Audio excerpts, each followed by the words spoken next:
அன்பிற்கும் மரியாதைக்கும் உரிய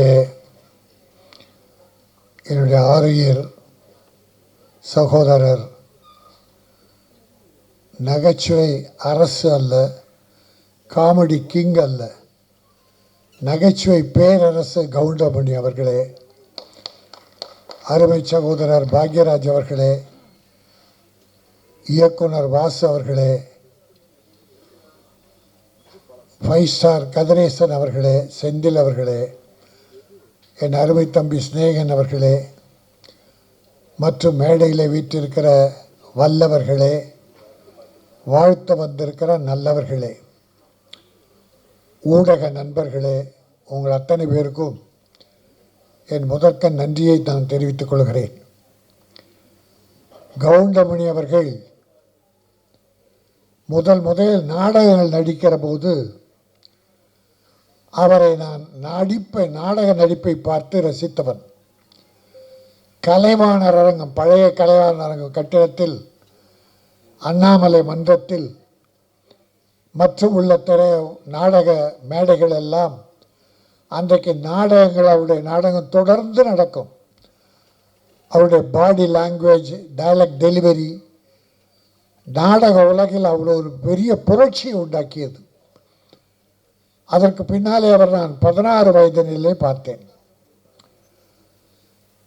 ஒரு அற்புதமான கற்பனையாளர், மக்களை மகிழ்விக்கின்ற ஒரு புண்ணியமான காரியத்தை செய்த ஒரு அற்புதமான மாமனிதர். ஒரு முறை நானும் ஐசரி வேலன் கருங்கல் பாளையம், ஈரோடு கருங்கல் பாளையம் போனோம். ராத்திரி 11 மணி. அங்கே கவுண்டமணி கிணத்திலிருந்து மீனை புதுசாக பிடிச்சி, அங்கே இருக்கிற ரசிகர்கள், அவருடைய ரசிகர்கள் மீனை ராத்திரி 11 மணிக்கு பிடிச்சி வறுத்து அப்போ சாப்பிட கொடுத்தா அந்த நேரத்தில் போயிட்டோம். அந்த விருந்தில் நாங்களும் பங்கு கொண்டோம். நான் சில நாட்கள் தான் அவரை சந்தித்திருக்கிறேன், ஆனால் அத்தனையும் பொன்னான நாட்கள். கவுண்டமணி அவர்கள் தமிழ் திரையுலகில் நடிகராக வந்த பிறகு இந்த தமிழ் திரையுலகம் பொற்காலமாக இருந்தது. ப்ரொடியூசர்ஸுக்கெல்லாம் ஒரு பொற்காலம். அதே சமயம் பாக்யராஜ் அவர்கள், டைரக்டர் வாசு அவர்களாம் ஒரு பீரியட், ஒரு காலத்தை தன்னகத்தை அடக்கி வைத்திருந்தார்கள். திரையுலகம் அவர்கள் கையிலே இருந்தது. தயாரிப்பாளர்கள் மகிழ்ச்சியாக இருந்தார்கள். என் அருமை தம்பி ஸ்நேகன் சொன்னதை போல படத்தை பேரை பார்த்து போஸ்டரில் கவுண்டமணியை பார்த்தா அந்த படம் பார்க்காம மக்கள் இருக்க மாட்டார்கள். கவுண்டமணிக்காக ஓடிய படங்கள் ஏராளம். அவரை நம்பி எந்த பொழுதும் கெட்டு போனதில்லை. காலம் தவறாது படப்பிடிப்புக்கு வந்து நடித்து கொடுத்து ப்ரொடியூசரை காப்பாற்றியவர்.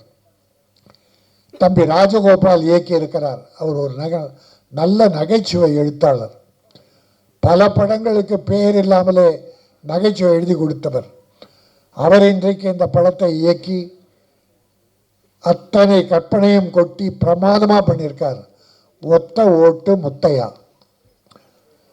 இந்த முத்தையா ஒத்த ஓட்டு வாங்குறானே இல்லையோ, ஒட்டுமொத்த தமிழர்களின் உள்ளத்தை கவர்வான்.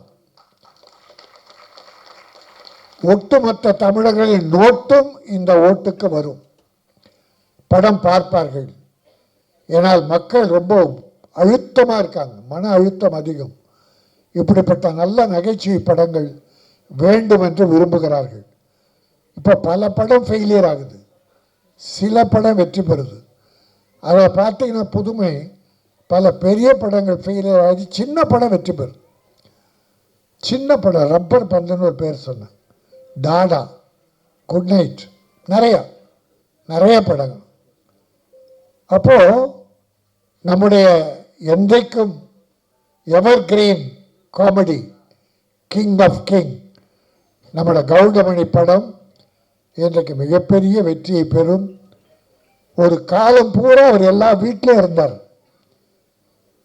கொரோனா காலத்தில் மக்கள் வீட்டை விட்டு வெளியே போகாத போது அந்த டிவியை திறந்து வீடியோ போட்டு கவுண்டமணி படங்கள் தான் அந்த குடும்பத்தை எல்லாம் காப்பாற்றி மக்களை மகிழ்வித்தது.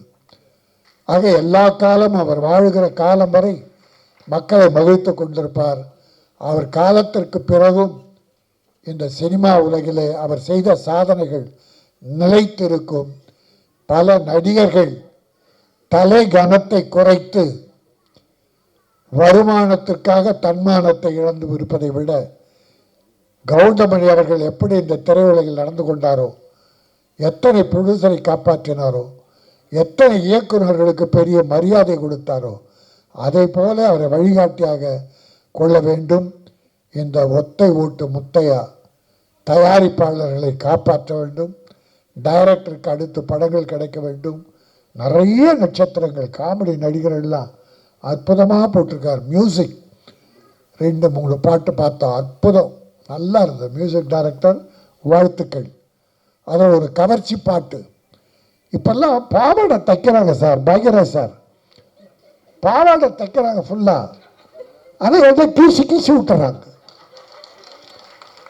ஒரு நல்ல முழுசாக துணி வாங்கி பாவாடை தைச்சி ஒரு 5 இடத்துல கிழிச்சு விட்டுறாங்க. அந்த பாவாடை துணி மட்டும் தெரிய மாட்டேங்குது. நன்றி, வணக்கம்.